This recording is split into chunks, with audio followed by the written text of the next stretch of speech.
Que me habías dicho que esto era un centro de investigación y me has traído a un aula para críos llena de peluches. Bueno, no es un aula, es un laboratorio en el que estudiamos el desarrollo del lenguaje en los niños pequeños. Entonces, como ves, lo tenemos lleno de colores y muñecos, un poco adecuado también a las edades. En concreto, Jon Andoni, el BCBL, ¿qué es? Bueno, el BCBL es el Centro Vasco de Estudios sobre el Lenguaje, la Cognición y el Cerebro. Es como la mente, este concepto que tenemos de mente, y el cerebro se unen para crear el lenguaje, procesar lenguaje, aprender lenguaje y vivir en un entorno con más de una lengua. El hecho de que dominemos más de una lengua, ¿cómo influye en nuestro cerebro? Bueno, cuando las lenguas se conocen de un modo bueno, es decir, cuando eres un buen bilingüe, el cerebro cambia en relación a una persona que solamente conoce una lengua. Estructuralmente hablando, es decir, la morfología del cerebro, cómo es la máquina que nos hace pensar, es ligeramente diferente. Hay un nivel grande en el que se cambia, que es cómo son los cerebros, pero también, por supuesto, cómo funcionan. Tenemos que manejar los multilingües más de una lengua,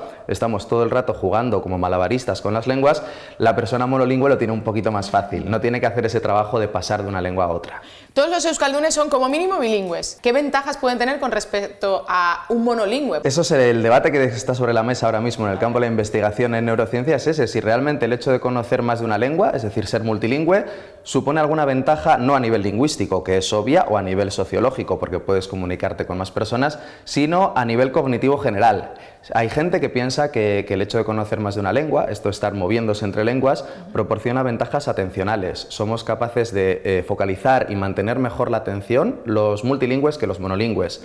Otras personas también hablan de diferencias en la memoria de trabajo, la capacidad de mantener información durante breve tiempo en la cabeza para trabajar con ella. Y nosotros en el BCBL estamos estudiando si realmente esto es así, porque sería genial, o si, bueno, pues en cambio somos más parecidos de lo que pensamos. Yo tengo una duda, porque los que somos monolingües y aprendemos un segundo idioma, en mi caso el euskera, también el inglés, el francés, por ejemplo, tendemos a mezclar esos otros segundos idiomas. ¿Esto por qué ocurre? Bueno, empiezo echándote la bronca. No eres monolingüe, ya sabes más de una lengua. Una persona que ya conoce una segunda o una tercera lengua y que trabaja en ella medianamente se puede considerar bilingüe. Luego hay que poner el apellido, el tipo de bilingüe que es. Pero las personas multilingües, cuando son secuenciales, es decir, que no han aprendido las dos lenguas al mismo tiempo, generalmente viene esto de la mano con un pequeño desequilibrio en el conocimiento. Tu lengua nativa es mucho más fuerte, mucho más sólida que las otras que has aprendido tarde.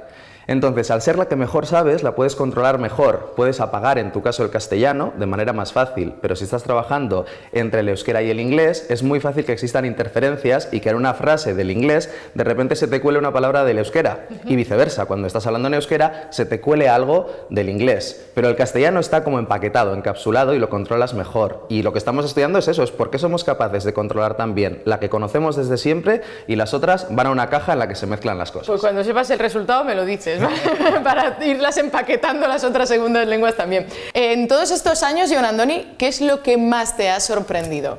Bueno, por un lado, las diferencias estructurales en el cerebro entre personas monolingües y multilingües. Y por otro lado, que el hecho de aprender una lengua no es algo que está prohibido a partir de cierta edad, no es algo imposible. En uno de los trabajos que estamos haciendo ahora, en unas investigaciones con personas mayores, hemos visto como personas de incluso 88, 89 años están comenzando a aprender euskera cuando han sido hasta los 88 monolingües. Exactamente. Y evidentemente no lo hacen del mismo modo que las personas jóvenes, pero con un entrenamiento adecuado y con muchas ganas que tienen, estamos viendo cómo es posible hacer una sociedad multilingüe atendiendo a las características de cada persona. Oye, qué proyecto más bonito este de las personas mayores, ¿no? O sea, no es solo con niños. Es bonito, pero a todos los niveles, no solo a nivel científico. Los resultados, por supuesto, serán muy interesantes, pero ya los resultados que estamos obteniendo a nivel de calle son preciosos. Son personas que están siendo capaces de relacionarse con sus nietos y con las nietas en la lengua que los nietos y las nietas utilizan en el colegio, que hasta ahora no podían hacerlo, y se les ve en la sonrisa. ¿Y ahora mismo hay algún proyecto así que destaquéis, que tengáis entre manos? Además de este que te comentaba de las personas mayores, estamos también explorando cómo el hecho de trabajar en una lengua nativa o en una lengua extranjera, por ejemplo en inglés, que es muy común en las escuelas ahora mismo, afecta al nivel de la comprensión y del procesamiento de las emociones. Si sentimos un poco diferente las cosas al ponernos a trabajar en un modo inglés respecto al modo castellano de euskera. Si quieres, vamos y te enseño alguna de las técnicas. Pero eso será seguro, ¿no? Todo muy seguro y divertido. Vale, entonces sí. Vamos.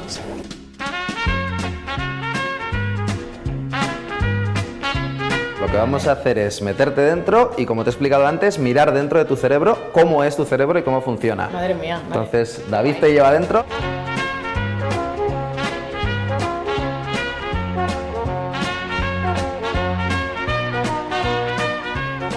Me habéis metido en el tubo. Estas resonancias, ¿para qué sirven? ¿Para qué las hacéis, Jon Andoni? Bueno, las resonancias, nosotros hacemos dos tipos de resonancia. La resonancia estructural, que como el nombre dice, vemos la estructura del cerebro, cómo está constituido y cuáles son las diferentes partes, para estudiar, por ejemplo, si los multilingües tienen un cerebro ligeramente diferente en morfología a los monolingües. Y por otro lado, la parte funcional, que vemos cómo funciona tu cerebro cuando lo ponemos a trabajar. Y podemos ver cómo la información viaja por el cerebro, teniendo información gráfica como esta. Mira, tenemos la cabeza de una persona y lo que vamos viendo son las diferentes autopistas por las que la información viaja de un sitio a otro. ¿Y lo de los colores por qué? Los colores son por la intensidad de las autopistas. Hay autopistas que tienen mejor suelo, mejor carretera, y otras que son carreteras secundarias o de pueblo que están un poquito peor. Y esto es lo que vemos aquí. ¿Para ti el euskera es un idioma atractivo? Bueno, para mí, desde el punto de vista personal, científico, sociológico y lingüístico, sin duda sí, mucho.